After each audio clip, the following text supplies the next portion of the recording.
Shalom, we are broadcasting from the Asia Torah World Center opposite the Western Wall. Special program for today in honor of Jerusalem Day. Normally thousands of people come here on a regular Jerusalem Day year, but this year only a handful. But we want to give an opportunity to you at home to be able to experience Jerusalem like it's never been experienced before. I want to invite you to follow me up to the roof. I'm going to be showing you a tremendous new app that we have that's going to show you a new angle of what Jerusalem used to look like and what it looks like today. Make sure to like and share this video because we still want thousands of people to be able to connect to Jerusalem on this day, to be able to feel the uniqueness and what's so special about this day. My name is Eitiel Goldwicht, and I'm so excited to be taking you on a tour and on a journey like never been seen before. Follow me. We're going up to the rooftop of Asia Torah, the best view there is in Jerusalem. I'm going to let you know. Follow me. We open up this door. I'm going to let you go up ahead of me. This way you could see Jerusalem untouched. Without me, I want you just to take in the view. What do you feel when you see the view coming upstairs? Come.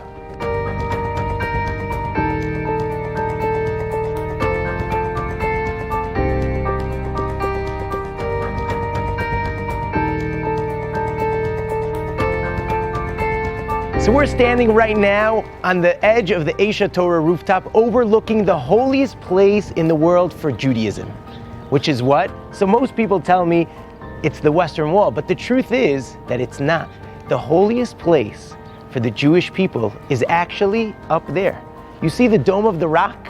The Dome of the Rock is where the first and second temple stood. The first temple was built by King Solomon, the son of King David, and when you look straight up there, that's exactly where it was. That was the location of where the first and second temple stood. The first temple was up there for 410 years. It was destroyed by the Babylonians. Most of the Jews went out to 70-year exile in the Babylonian Empire, then the Persian Empire, and then only after the story of Purim, of Queen Esther and Mordechai, Achashverosh, that entire story, that's when they were able to come back to the same exact location and build the second temple. Now, I get a chance to host here a lot of different people from all over the world, heads of states, presidents, vice presidents, really from many different countries, and not only that, celebrities, soccer players, football players, basketball players, people from all over the world come up here to our Asia Torah rooftop, all trying to understand what is so special about this place. What makes this place so special? Why is this the only place in the world where so many different people from different backgrounds, they want to come up here. They want to come to this location. Why? What's so special? What is so special about an ancient wall of rocks that this is the only place in the world? Did you ever think about it? It's the only place in the world that is holy and sacred to the three main religions: Judaism, Islam, and Christianity. And the question is why. Now, before I explain to you what's so special about this location, I want to first really introduce myself because I am connected to this place on a personal level. My name is Eitiel Goldwicht, like I told you down below. I was born here in Yerushalayim. My father was born here in Jerusalem. My grandfather was actually born here in the Old City before 1948, before the formation of the State of Israel. It was then known as Palestine. That's when he was living here in the Jewish quarter, which has been here for thousands of years. There's always been a small Jewish community keeping the line. The Churva Shul, the Ramban Shul, all the way from the time of the Rishonim. My grandfather was born here, his father, 7 generations that I'm here in Yerushalayim. And it's a real honor to be here because my grandfather, that his family had to leave the Old City in 1948, was one of those people who came. He was on the Yerushalmi Brigade, and 53 years ago today, he was able to come to this Western Wall and to be the second line right after the paratroopers who liberated the Western Wall. I actually have a picture at home of my grandfather today, 53 years ago, standing like a child who is back home for the first time opposite the Western Wall, praying to his father and saying, "Dad, I'm here, I'm back." And that's why today is such a special day for me on a personal note. And it's a privilege and honor for me to be here with you, watching us at home, speaking about the uniqueness and what makes this city so special. Before we speak about the Temple Mount, I want to speak about the Western Wall, because so many of us think that this is it. This is the item of the Western Wall. But let me show you a little bit where the Western Wall is. See, the Western Wall is much bigger than this wall that we're used to seeing.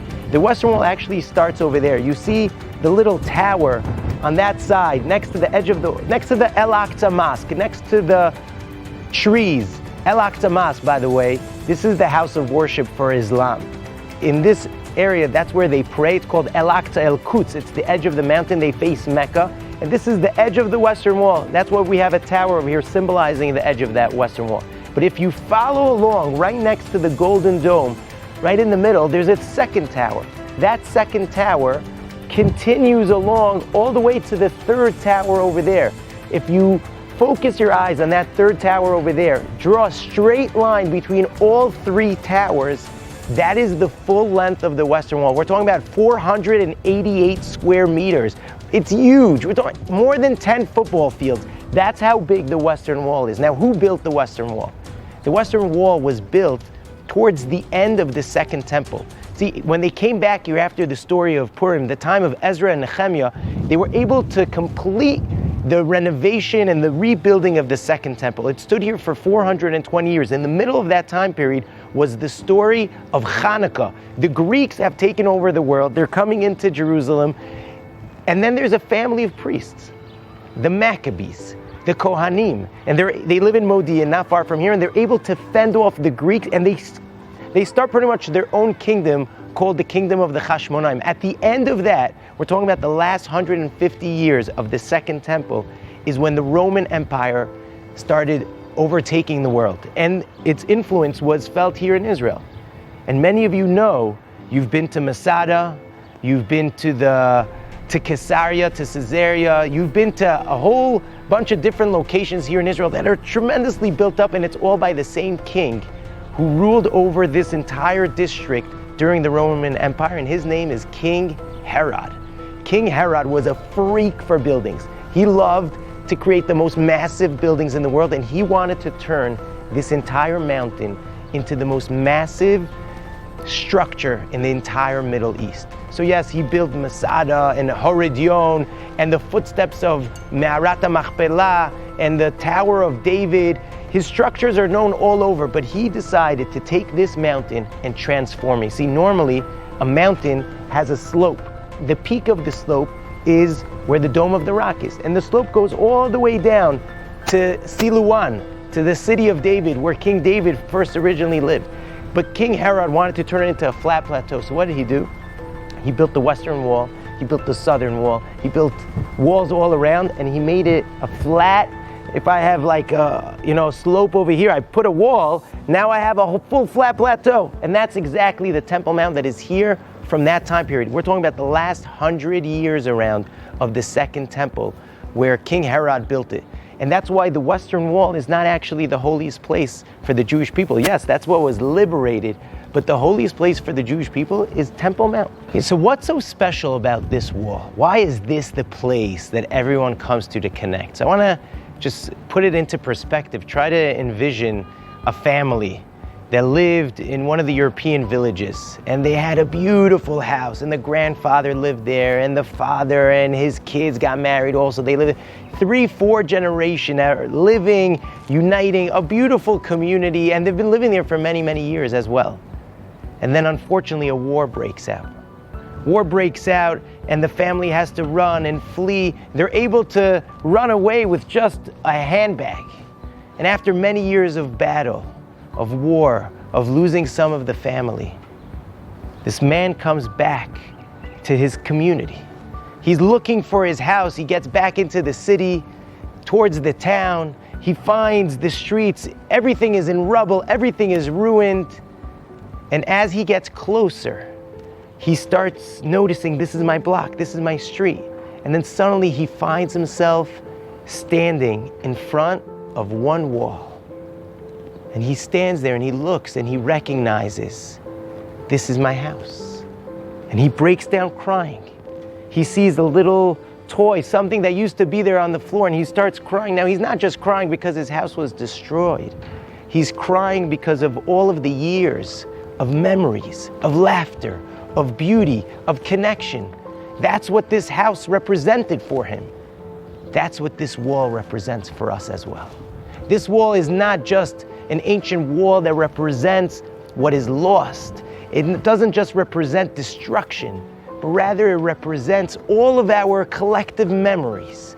The memories of the Jewish people coming out of Egypt, coming to this place, building a center where the entire Jewish people could unite, and in fact the entire world could unite and connect around. That's what we feel when we come to this place. That's what we feel when we come to this place and it's not complete. And that's why we have a custom to rip our shirt.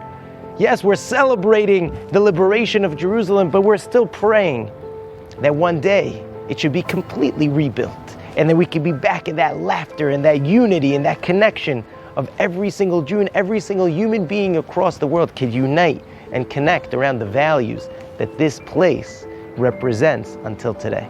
Okay, now I want to show you something really, really cool, and that's this augmented reality. Augmented reality is sort of like, like the Pokemon Go back in the day. It's the ability to see the reality, but we're going to show you what the temple used to look like if you were standing right here 2,000 years ago. The temple that King Herod built, if you're standing right here, what would it look like? And that's exactly what this app does. Now take a look. I'm going to line it up over here, and you're going to see I'm lining up the lines, and then when I hit the screen, it's going to throw us back 2,000 years in history. Take a look at this.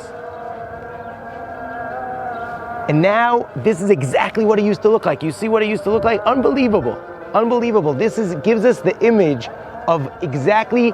Just to put it into perspective, the Temple Mount was twice the height of the Golden Dome. We're talking about a huge structure in those days. That's where the Holy of Holies was. That's where the 10 Commandments were. And what this does is it gives the opportunity for students, for soldiers, anybody who comes up to our roof, for you, next time you come up here to our rooftop, you see this app, you're able to see exactly what the temple used to look like 2,000 years ago. It's the ability to use modern day technology to connect us to the past so we could build a stronger future.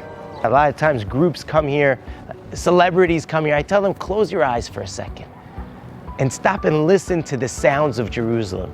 Jerusalem has different, you hear on a normal day, you would hear people praying down by the Western Wall, but you also hear church bells and the muazzin from the Muslims. This is the only city in the world that is holy and sacred to all three religions. Do you ever think about it? The Muslims have Mecca as the holy city, but it's not sacred to Christianity, not to Judaism. I don't know, the Vatican in Rome is a holy city for Christianity, but not for Islam and not for Judaism. But Jerusalem, the capital of the Jewish state, of the Jewish people, is the only place in the world that is holy and sacred, both to Islam and to Christianity. People coming from all over the world, trying to connect to something. What's so special about this place? What are they trying to connect to? What makes this the epicenter of the world? So the truth is that we have to know what was so special about this mountain. See, I hosted here a whole group of UN ambassadors that Israel's ambassador Dani Danon brought up here to our roof. And I asked them that exact question. In a certain way, they asked me that question. What's so special about this place?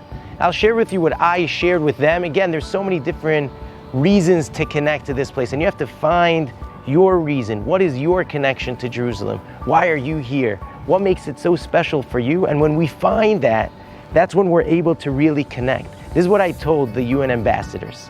I told them in a certain way, this is our UN. The United Nations. They're like, what are you talking about? I'm like, well, do you know what was the holiest room up in Temple Mount? The holiest room, when we used to have the temple there, was called the Holy of Holies. Now, what made that room so holy? What made that room so special? What was inside of it? It was the ark made out of gold. What was so special about the ark? What was inside of it? Inside of the ark were the core values of Judaism, the core values of humanity, the 10 Commandments. Do not kill, do not steal, do not covet, do not lie, honor your parents, have a day of rest for humanity. Believe that there's a mission, that there is a God, that there's a destiny for the Jewish people. These are the core values of the Jewish people. We believe that holiness is not something that is removed from life. It's not something, and it's not someone who distances himself from the rest of society. Holiness is actually right here. It's with us in our own day-to-day life. And I remember when I was a kid, I grew up here in Israel, but I moved to New York when I was 8 years old. I remember our first trip to Washington, D.C. We went as a whole class down to Washington, D.C. And then suddenly, by one of the walls, I see over there in English the 10 Commandments. And I turn to my teacher and I say, "Excuse me, isn't that ours?" And he said, "You're right. It is ours, but this is the impact that those core Jewish values have made on humanity and on society." You see, Jewish wisdom teaches us that our mission in life is actually to find that connection. There's something that every single one of us is yearning for, is looking for, every single individual. And what's that? We're all looking for meaning, for purpose, the understanding of who am I? What is my purpose in this world? How do I become a better person? In a certain way, when you come to Jerusalem, you close your eyes. This is a place of connection. A place of connection to something that is above us. We understand that there's more to life than just myself, than just my 90 years of life. There's more to life than the physical things that I could acquire. Life is about finding that inner balance between body and soul, the meaning and purpose of life. And in a certain way, that's what this place represents. This place is not just a historic site of what once was here. This place is something that speaks to us today. The temple stood for the values of justice, of righteousness, of honesty. Those values are still the core values of our life. Those 10 Commandments are the guiding light of our life. If we're able to incorporate those values into our day-to-day life, so then we are finding the meaning and purpose in it all. I think this entire time period where we were forced to stop from the race of life gave us a new perspective. It gave us an understanding and the ability to understand that there's more to life than just who am I, my job, my profession. There's much more than that.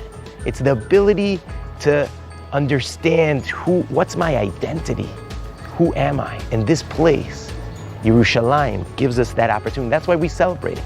That's why we come and we rejoice that we're able to come back. And by coming back, this is still the fulfillment of the prophecy of King Solomon when he, the opening day of the temple, which was later recalled by the prophet again, where he said, Ki beiti beit tefillah yikareh lechol ha'amim, let my nation, let my house be a house of worship for all nations. In a certain way, Judaism, we believe that everyone should come to this place. This is the place of peace. This is the place of unity. This is our UN. We're all supposed to be united. The nation is supposed to be united as one people to try to understand what life is all about. So I want to share with you one story that took place right over here by the Western Wall, and I think it encapsulates in it so much for us, for our personal life. And as you hear the sounds around us, this is a place of Ki beiti beit tefillah yikareh lechol ha'amim. It's a place of worship for all nations, a place where everybody, all of humanity, really wants to come together and to connect. So not so long ago, a story I heard from my father, two businessmen. They were signing a huge real estate deal right here in Jerusalem. They were in the hotel, in the business lounge, at 2 a.m. They drank a l'chaim. They just signed the business deal of their life. And they have a taxi taking them back to the airport at 5 a.m. back to New York City. Remember the days where there used to be flights and people used to fly? So they were going 5 a.m. and they're like, what, should we go to sleep for 1 hour? They decided, let's go to the Western Wall. They came here to the Western Wall in the middle of the night, 3 a.m. Nobody around. Pitch dark, middle of the winter, and it was like a very spiritual moment. And as they walk in, they suddenly hear that there's somebody crying at the edge of the Western Wall Plaza. He's crying with all of his heart. It was so powerful. And it moved them. One of them said, you know what? I'm gonna go up to him. He walks up to the guy and he says, Slicha, excuse me, can I help you with anything? Is everything okay? He wipes away his tears and he says, Akol beseder achi, everything's okay.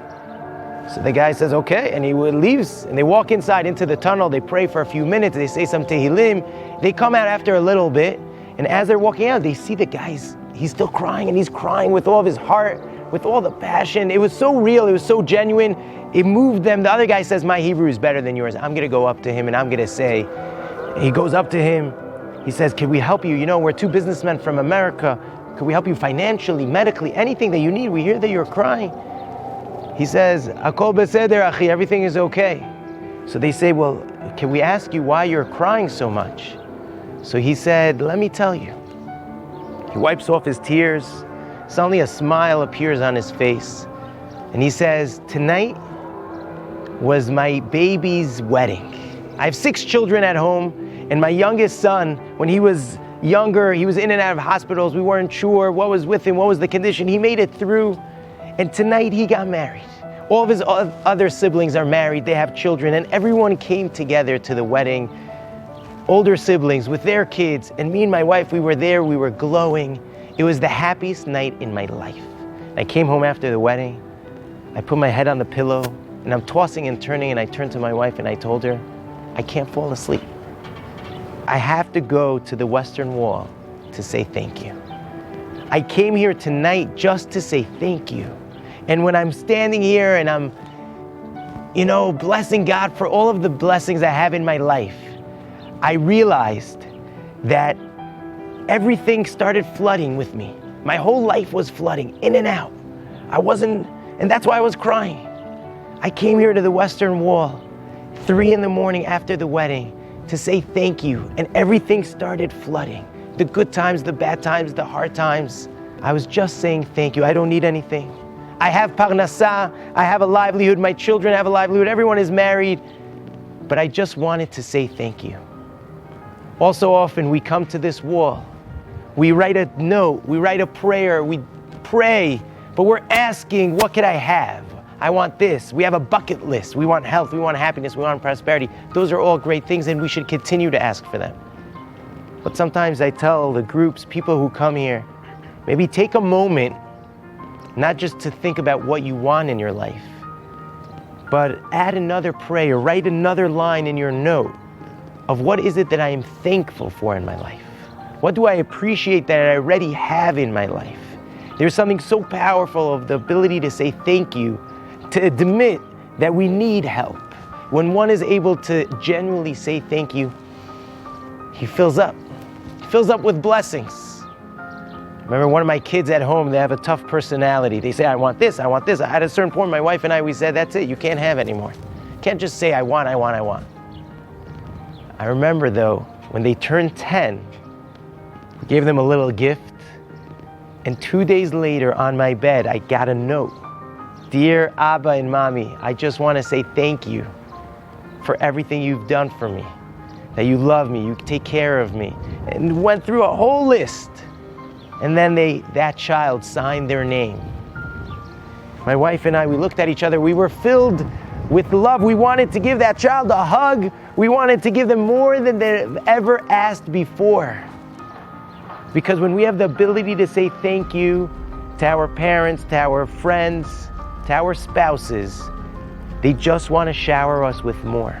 So if we want to have blessing in this new year, if we want to have blessing coming out of this COVID-19, we need to not only ask for the next step to get better, we need to also be able to say thank you for what I already have and appreciate what I already have. Thank you so much for being with me here today on Yom Yerushalayim, on Jerusalem Day, connecting to the holiest place in the world. It's been an honor. Again, I'm Eitiel Goldwicht. Stay tuned on HTV, on H.com. Like us, follow us, share it with your friends. We have ongoing, amazing material on this platform all the time. So stay tuned, HTV Live. Looking forward to seeing you on our next program.